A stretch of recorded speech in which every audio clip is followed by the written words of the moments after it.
the honor and privilege of being joined by Bob Burg, the author of an amazing book, and by now everyone should have their hands on it, The Go-Giver Influencer. Okay, so you want to get your hands on it, and we're going to break down this book, but who would be better to break down the book for us than the author himself?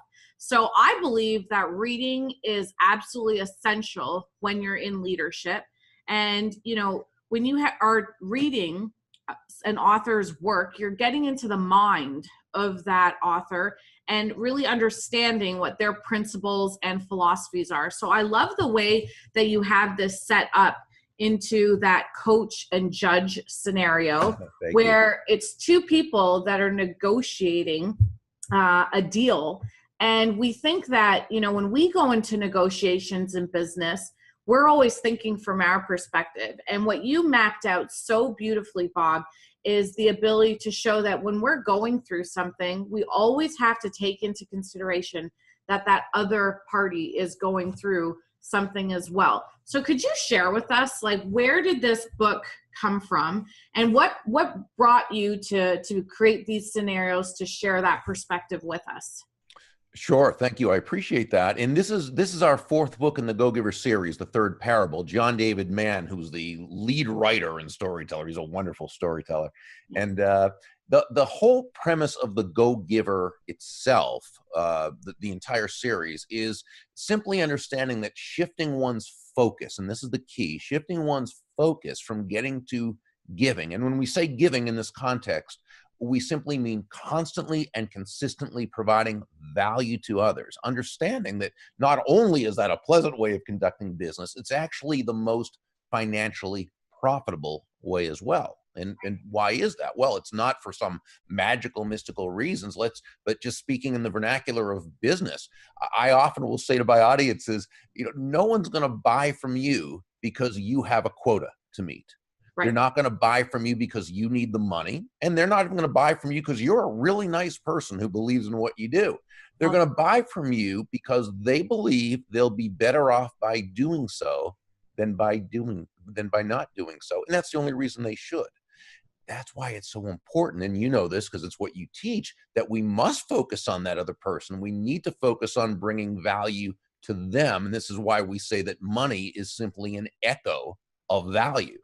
Right. And so what we did in this case is we took that basic idea and turned it into how it relates strictly to influence. Influence on a basic level being the ability to move a person or persons to a desired action, usually within the context of a specific goal. What it really is, though, is it's more of an attraction. It's pull as opposed to push. Yeah. And the way we attract people to our ideas is by finding out about them, which, as you recall, neither of the two protagonists, Jillian or Jackson, were able to do at the beginning. They each had something the other wanted. You'd think it would be a business marriage made in heaven. Right. It turned out to be anything but that. Right. And, you know, my whole thing about soldiering up, I created this movement because being in business, you know, I had a soft personality. And so when I came into business and in sales, that actually worked in my favor. Yeah. And when I got into leadership, for some reason, I don't know why, but it actually clearly explains this in the book when it talks about power, and it's kind of like an invisible force. But I always thought about, you know, influence as like power and, you know, position. And so I went really, really hard when I got into leadership.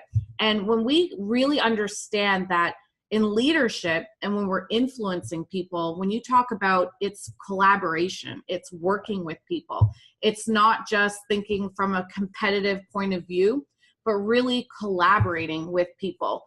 So I think that was beautiful that you did that, and how you broke down and you went from collaboration, and then the substance of that is persuasion, and then the substance of that is influence, and the substance of that is that pulling. So maybe if you could go in and dive a little deeper into why do we feel that, because I'm about being a business warrior, but I know that a warrior is smart and mentally tough. Yeah. More than anything else. So I don't think I have to be like, you know, beefed up and look like I'm going to eat you type of thing to be a warrior. I think I have to be strategic. I think I have to be smart. I think I have to play to win, but I can only do that through collaborating and working with other people. Yeah. So if you can share with us like that pull versus push, what advice would you give to get people to understand that sooner? Sure. Well, the person with pull, the great influencer, because remember, in a free market-based economy, simply meaning no one's forced to do business with anyone else. No one has to do business with you. They're only going to do business with you for their reasons. Right. With that in mind, you've got to tap into understanding them. Right. What is selling? By definition, selling is simply discovering what the other person needs, wants, or desires and helping them to get it. Right. Well, that's what influence is. So the powerful influencer, the genuine influencer, the one who attains the results they want with everyone coming away a winner, what they first have to do is question themselves and say, hey, is what I'm asking this person to do, how does what I'm asking this person to do align with their goals, right, with their wants, their needs, their desires? How does what I'm asking this person to do, how does it align with their values? Right. And when we ask ourselves these questions thoughtfully, intelligently, genuinely, authentically, not as a way to manipulate another person into doing our will, but as a way to build everyone in the process, now we've come a lot closer to earning that person's commitment, as opposed to trying to depend on some type of compliance, which is positional in nature, and it's never sustainable. No, and you're so on point with that.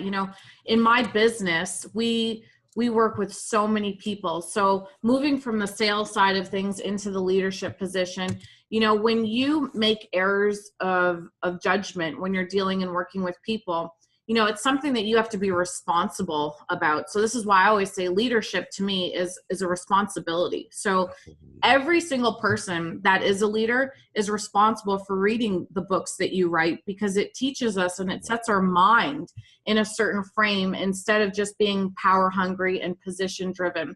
If we could, quickly break down those 5 points that you went over, just like the mastering of your emotions. I love this, because when I think of a business warrior, I think of a person who can walk into a room like a sniper, assess everything, and that's that situational awareness, right? They're not, in the book, you gave a great example of, you don't have to deny your emotions. So when you're upset and you're not feeling good, no one's saying to deny it and it's not true. Maybe you have every right to be upset, but you don't have the right to drive drunk, because you not only hurt yourself, you hurt others on the road and on the journey with you. So as a leader, you have a responsibility to master your emotions. If you could just go over, just in terms of like why that is so important in business for people to breathe, number one, and to be clear in mind before they go into assess a situation and then respond to it. Well, mastering our emotions is where it all begins, because it's only when we're in control of our emotions, when we're in control of ourselves, that we're even able to be in a position to take a potentially negative situation or person and turn it into a win for everyone involved. Now, we all know this, but the challenge is we're human beings. As such, we're emotional creatures. It's how we're built. So again, we're not saying deny that. Denying human nature, that's never productive. No, just make sure you're the master of your emotions as opposed to your emotions mastering you. Let's say you have an issue with people pushing your emotional buttons and things they say or do. They cause you to make yourself frustrated or helpless feeling or angry or whatever the negative emotion is. If you know this is a thing, we can retrain our brain to actually overcome this and turn it into a strength. Much like an astronaut, before he or she goes up into space, they run simulations, hundreds of simulations in their mind, so that by the time they get up there, if heaven forbid something happens, well, they've already been there, done that. In the same way, I want you to picture a situation that seems to push your buttons, that seems to cause you to just kind of, even though when you shouldn't, and and picture, first of all, what it's like when you handle it the way you usually do. And it's kind of a yucky feeling and you don't feel good about yourself and the situation. But now I want you to picture that same situation, but now picture handling it beautifully. Right. You're able to respond as opposed to react. You're able to remain calm, and you just kind of listen to that person without interrupting. There's a sense of serenity. You know the exact thing to say, and don't worry about what that is right now. Just right now, just get the feeling of that and practice that in your mind. Remember, our subconscious can't tell the difference between what has really happened and what has been suggested to it over and over again. So practice as much as you need to. Then the next time this situation comes up, which it will, you go right into handling it just as you imagined. And when you do, feel great about it. Take pleasure in that, and know that if you did it once, you can do it every time. Now, with that said, you won't do it the right way every time. None of us do, because we're human beings and we're going to mess up from time to time. But we'll have plenty of chances to continue to practice and get it right. But you'll see, and because I did this about 25 years ago, because really anger and frustration, there were really character traits of mine that I had, and they were very counterproductive. And Right. I knew if I was going to come close to reaching my potential, I had to get past that. Right. And so this is exactly what I did, and I've taught many other people how to do it. Your life will just change once you get to the point where you're able to control your own emotions. Right. And I love the whole thought process behind that, because when I came into sales, and, for my audience is a lot of salespeople, and we always preach this, because the one thing that you have to get really, really good at in sales is handling rejection. And nobody likes rejection. So we can say that, it's a natural part of the process, but it's not Still natural. don't like it. We No. still don't like it. Absolutely. So the only way to get over that, and you talk about this with the neuroplasticity, you talk about like time and repetition. So rewiring your brain. So when something comes your way, you're really just focused and you've rehearsed it over and over and over again. I love that. So that's awesome. Number two, when you talk about stepping into the other person's shoes, I love this, because all that we do, we're working with people. And sometimes when you're having a conversation with another person, what I've noticed with time is that people are not really listening anymore. They're listening to themselves. And when another person's talking, they're thinking about, okay, what am I going to say? We're not really invested into the conversations we're having anymore. And I love that example of the elephant in your book. And I don't even want to go it. Everyone needs to read this. So go read it. But look up the elephant example. And that's what happens in conversations in today's world. It's like the blind leading the blind. And that's why when you walk away from a conversation today, you almost feel like, I didn't fill up. I didn't get anything from that conversation. And if you ever do feel that way, it's because you weren't really listening and putting yourself in the other person's position. So if you could elaborate, like, why do leaders of today really have to listen and work on that skill? Because it's not natural. It's natural for us to just want to get our point across. But why do we have to put emphasis in putting ourselves in the other person's position? Because without it, we simply won't understand their needs. We just won't. When we say put yourself in the other person's shoes, that sounds simple enough, but we all have different size feet, right? And we come from different belief systems, different ways of seeing the world. We operate from our own subjective truths, what I call our unconscious operating system. And we don't even know that we're seeing the world our own way, as opposed to everyone else who's seeing it their way. In fact, as human beings, we tend to think that everyone else sees the world basically the same way we do. Well, Sabrina, conflict is by and large when two or more people see the same thing from different viewpoints. Yep. And often they think they're seeing it from the same premise, and they're not. So that's why we need to listen. That's why in sales, discovery to me is the first part of the process that absolutely is so very important, because It's only when you've asked questions of the prospect, or if you're a leader, when you've asked questions of those you're leading, you're serving, you ask the questions in order to discover what they need, want, desire, what they are thinking. And as you said, most of us, we think on we listen on a very surface level, more so that we can get our own point in. So that's why one of the two mentors in the story, there are two mentors and two coaches. Coach George tells Jillian, his protege, listen not just with your ears. That's the surface listening most of us do. Listen with your eyes, with your posture. Listen, he said, with the back of your neck. Yes. In other words, with your entire being, have yourself in that conversation, and you'll learn, and that person will feel heard. They'll feel understood. Right.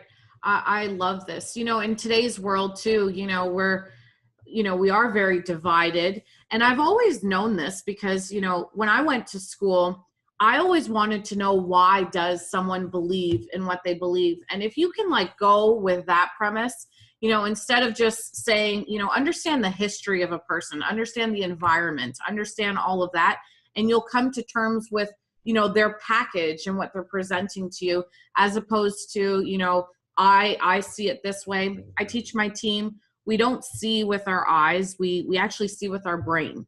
So what you see is, you talk about it, the lens, and that brings us to the frame, right? Number 3. Right. And this is so important. I love this. So if you could, elaborate on this, because you talk about the creation of meaning through language, gestures, tones, postures. And I love, what you're saying is so important, because we look at I need to get my points across, but the points are the context, but you're saying, no, you need to set the frame, and the frame will set the tone. Yeah. What is a frame? Well, a frame by definition is the premise, the foundation from which everything else evolves.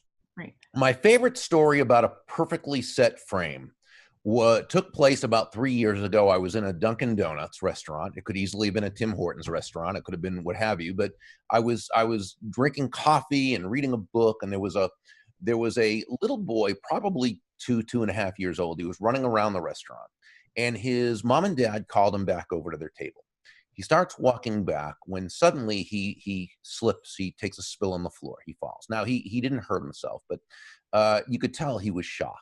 Right. And he was surprised that wasn't something he expected. So the first thing he does is he looks at his mom and dad to get their interpretation of the event. What happened. He wanted to know, what does this mean? Right. And I believe that had his parents gotten panicky and upset and, oh no, are you okay? I think he would have started crying. But they handled it beautifully. They walked over quickly, but very calmly. They had smiles on their faces, and they began to, clap their applaud and, oh, that looks like so much fun. What a good trick. And he immediately began to laugh. Right. What the parents did is they set a productive frame from which he could operate. It's the same in anything else we do. Let's say you have you're about to do a sales presentation. Your prospect is kind of seems a little bit edgy, maybe defensive. Who knows what kind of experience she's had with a salesperson before? We don't know. And so what if we kind of took that frame that she's already brought to the table, one of defensiveness and and we kind of reframed it. I remember the Judge Celia Henshaw told Jackson, her protege, in every transaction, every conversation, a frame will be set. Right. The only question is, who is going to set it? Right. So let's say we approach this person and we say, Mary, while we've been able to help a lot of people with this product, whether or not it's the right answer for you, we simply can't know without exploring deeper and determining whether it meets your needs. So please know our conversation is for both of us to discover this. And if it does, great. If not, that's okay too. So now we've taken this frame and we've moved it from one of two adversaries to two allies, both looking for the same thing. What's best for her, the prospect. Right. So I have a question about this. I think in business, what happens is sometimes we work with people and we could feel like, we want to collaborate, but we just know that the truth or we get a sense of feeling that that's not the case on the other side. Like, how would you, what advice would you give in that situation when you're in a tough negotiation and you are wanting to move forward, you are wanting to collaborate, but the person maybe didn't read this book, maybe they read what was it? The tactics? No, that's okay. And it's a great question. And we always had this, that we had the similar question after the Go-Giver came out. Absolutely. And it's a wonderful question. In other words, what if this person doesn't have the same mindset you have? Right. What if they're not looking to collaborate? What if they're looking for win-lose? Yes. And we're going to be dealing with people like that, of course. This is the real world. And so there's a few things. One, and let's assume we really want this to happen, because from some people, we just walk away and we don't do it. But that's not how we usually want to play it. What we want to do is we want to bring this person up to our level, as opposed to going down to theirs or walking away.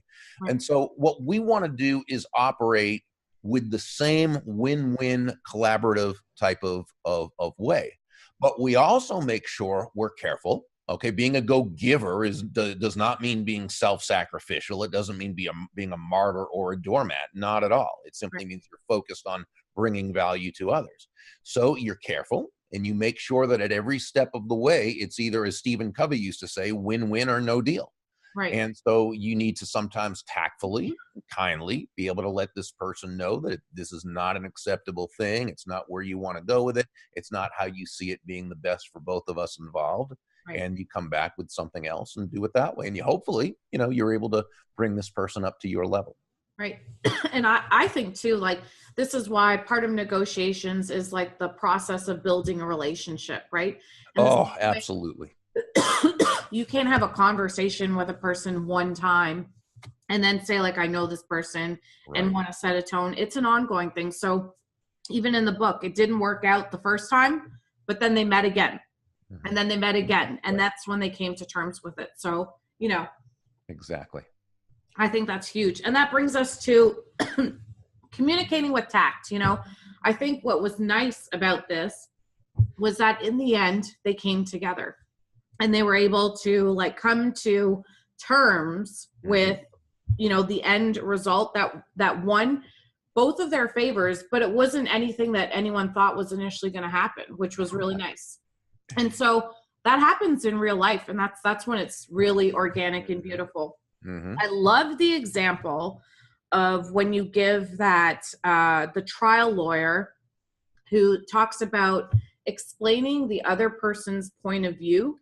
Right. With tact and empathy, because that's what makes people want to listen to you. Exactly. And I think, like, if you could elaborate on that, because I don't think when we go into communication with people, we aren't gracious. We really are about, I need to get my point across. I don't care what you're saying. And if someone says something, like, it's not about us getting offended, get inspired. So how can we do that?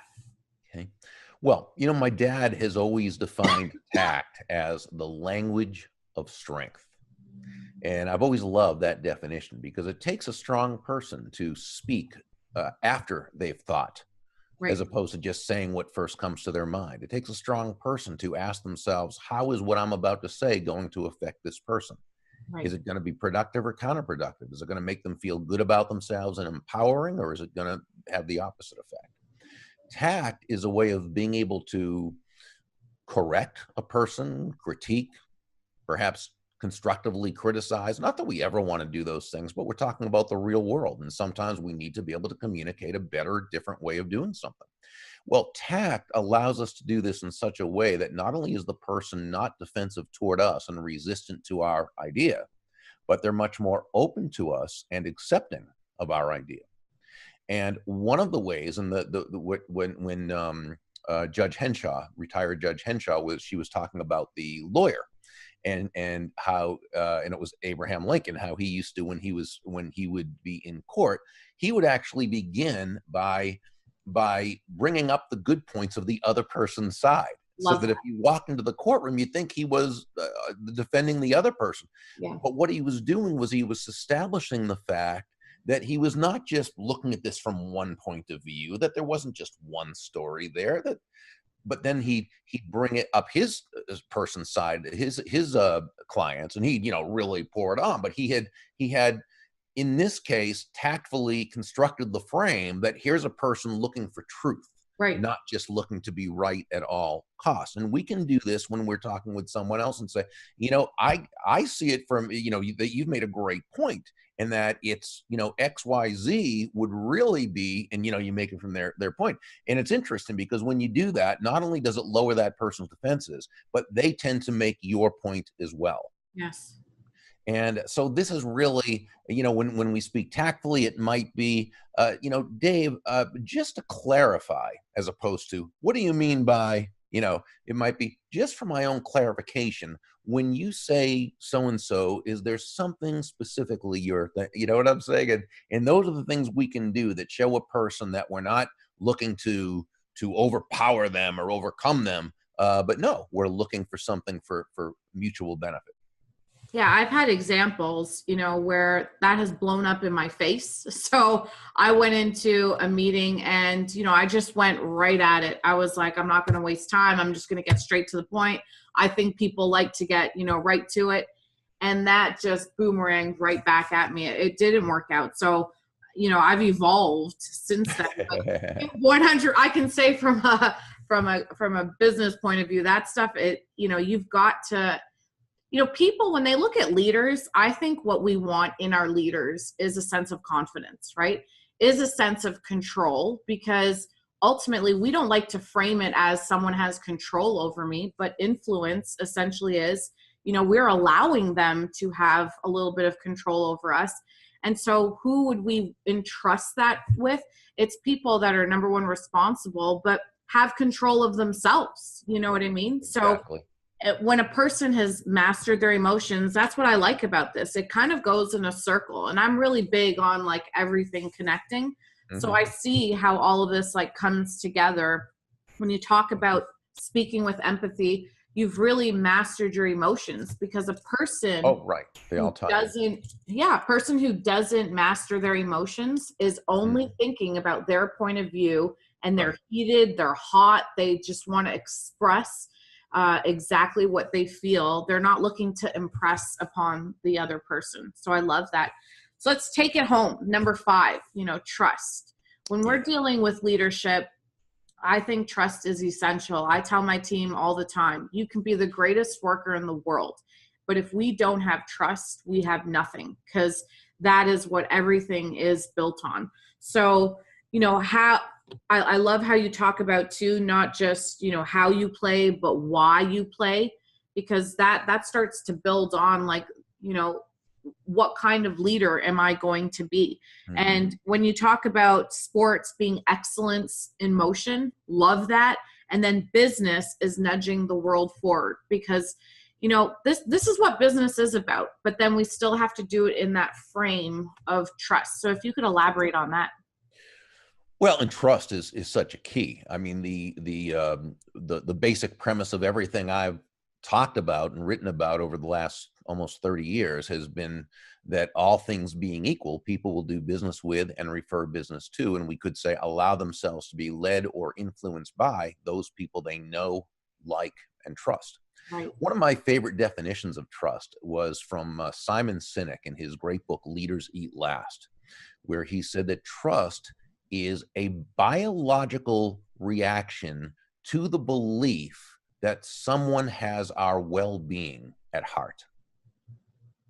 As long as we believe that about the other person, we'll allow them to influence us, assuming we also think their idea is good. But you can have the best idea in the world, but if you don't really believe that person has your well-being at heart, there'll always be that little bit of resistance. So one of the things we talk about here too is to let go of having to be right. And in all of our books, what John and I do is we typically have 5 things, whether it's 5 laws or 5 principles or 5 secrets in this case. Not really secrets, but right. And so we all know them, Yeah. But then there's usually 4 of them that go in the same direction. And the 5th one seems counterintuitive as an opposite, but it really isn't. It really, as you said, it ties in and circles back. Right. That's this one. Let go of having to be right, because it sounds like, well, what are you saying? You don't really care, or you're going to give up, or no, not at all. Of course, you want to be right. You prefer to be right. You're going to be prepared and do what it takes, of course. But what you've done is you've let go of the attachment to having to be right. And while that sounds like it would make you less influential, it actually makes you more influential, significantly so, for two reasons. One, when you let go of having to be right, it means you're able to go into learner's mode. Right. Unlike what we see so much now when it comes to politics and in other ways where someone just can't even fathom not being totally right. In fact, you look at most political arguments, at least here in the States, not if you don't agree with me, not only are you wrong, you are an evil person with horrible intent and you want to destroy the country. It's it's so what happens with a lot of these people when they just are so into their position, okay, they fall victim to what we call confirmation bias, just as it sounds. If you hear or come across something that confirms your already held beliefs or biases, you'll agree with it. If not, you'll ignore it. You can't learn that way. Right. You can't grow that way. So when you let go of having to be right, you'll listen, you'll control your emotions, you'll step into their shoes, you'll look more into the frame, you'll speak with tact, and you'll understand their point of view. You may not agree with it, you don't have to, but you'll understand it. And now you have more power in that way. The other thing is, when you let go of having to be right and go into learner's mode, that other person can sense that you're not trying to just be right at all costs, but you're looking for a win for everyone. You're seeking truth, and they tend to respond in that same way. Right. Yeah, I agree. I think that this is like, it's what we would label enlightenment, like seeing from a bird's eye view of what is the right thing to do, instead of it just being like, it's my way type of Right. thing. I love that. I think that, in terms of your book, one of the lines I would say that stood out the most to me is where I believe it was the judge that said that every one of us is a superhero. And the reason why this resonates with me is because I'm a big believer in us just going back to who we really are. The world kind of, pushes us in certain directions, but in the end, like, we have to come to terms with who we really are.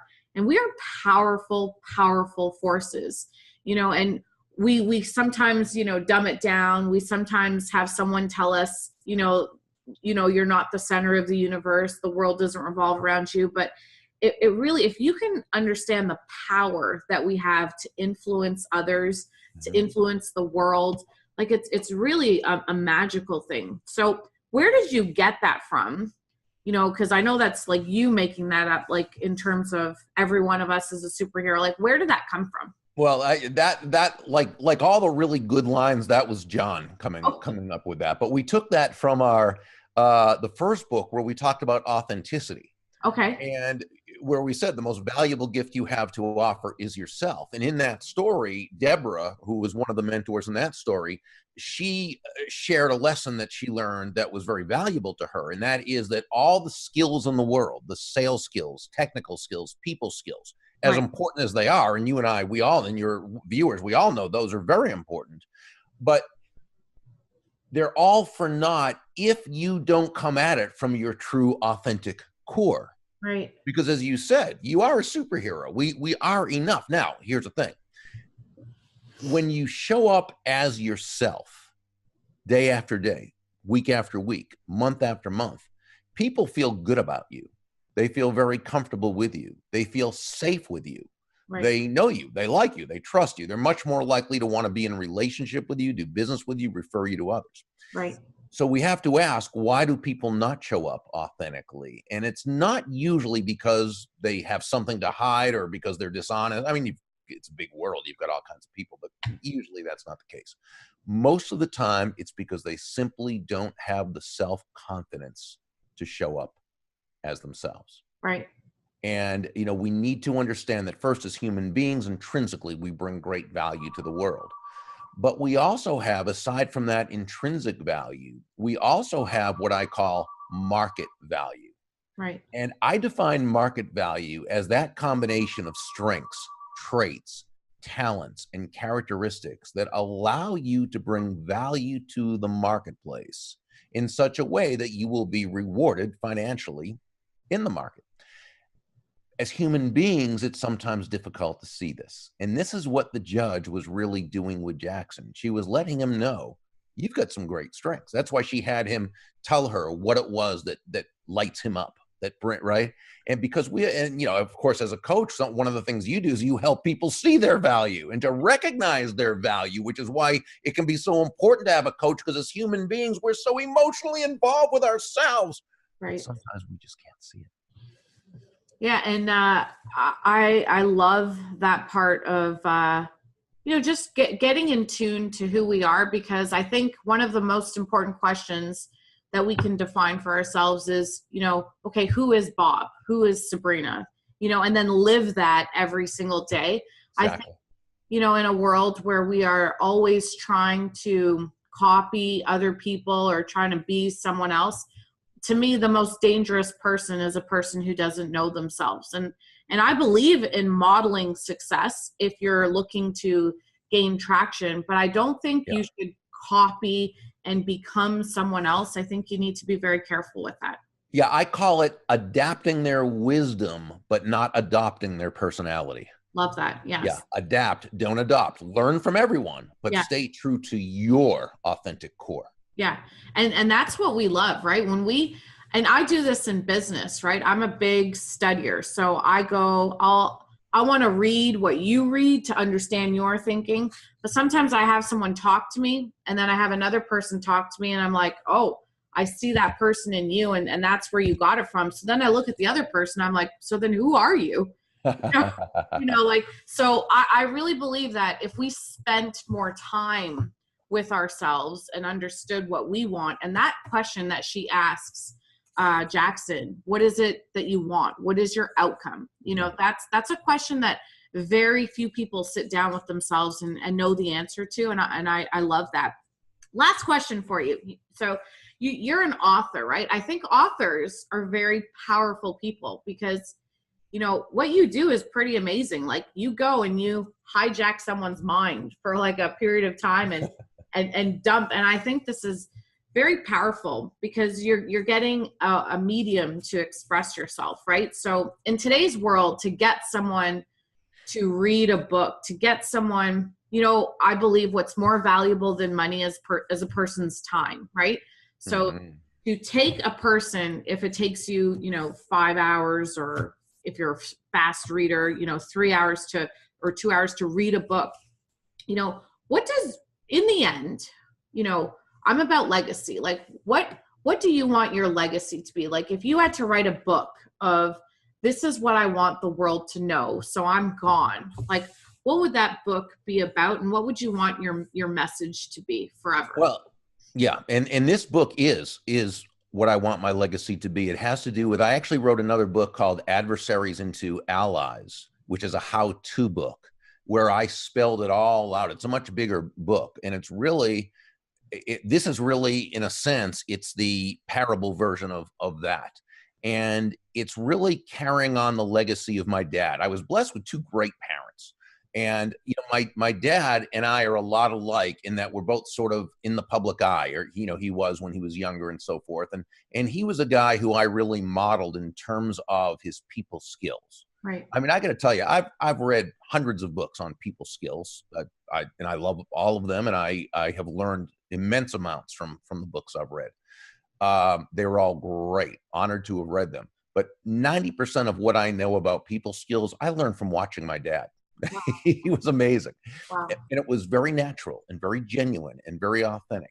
And I always say the single greatest people skill is a highly developed and authentic interest in the other person. And what my dad always did, he had just a way of making other people feel genuinely good about themselves. Right.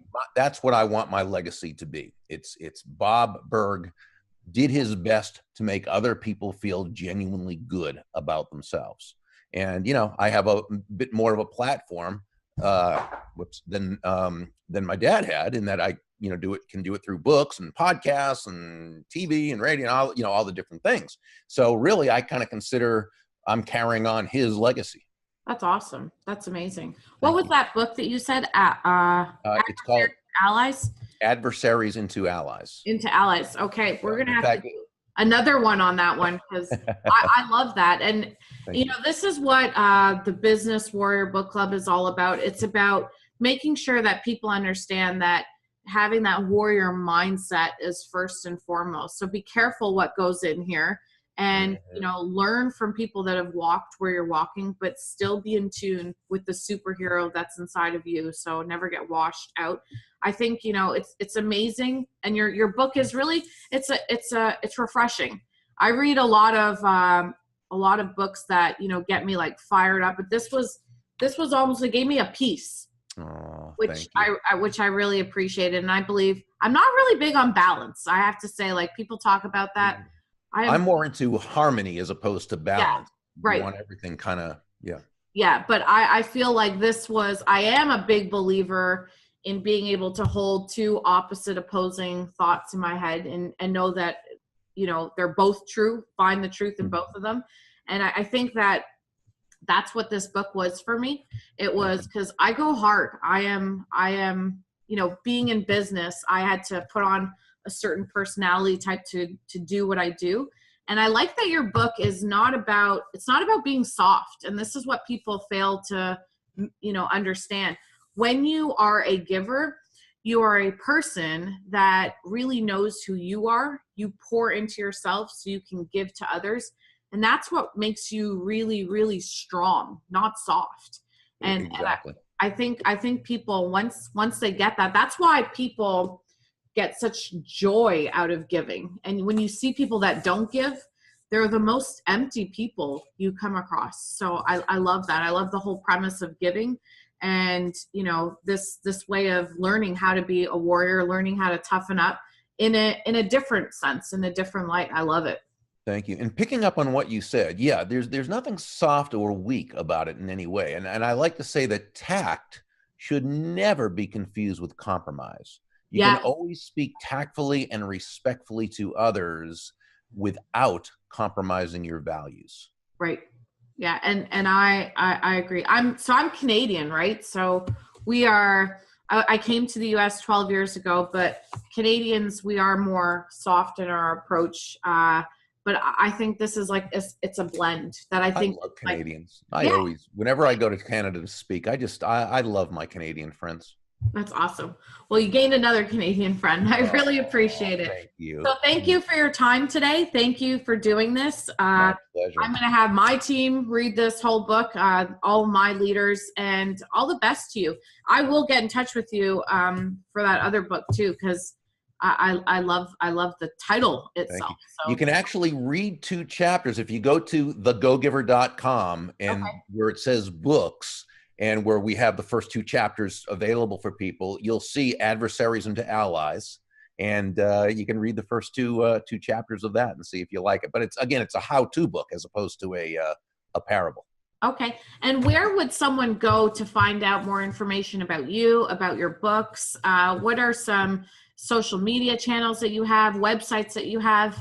Well, thegogiver.com is without the hyphen. Thegogiver.com is probably the best place. There's also Burg, BURG.com. And I'm all over social media, Twitter, @BobBurg. I try to keep things simple. Yes. We have a Facebook Live show at facebook.com/BurgBob. And I'm on LinkedIn and all the regular media. Okay, awesome. Thank you, Bob. I really appreciate it. All the best to you. And we'll be in touch for sure. Thank you, Sabrina. You too. Thank you for having me on. All right. Peace, my friend. Take care. Bye-bye.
don't want to touch anything.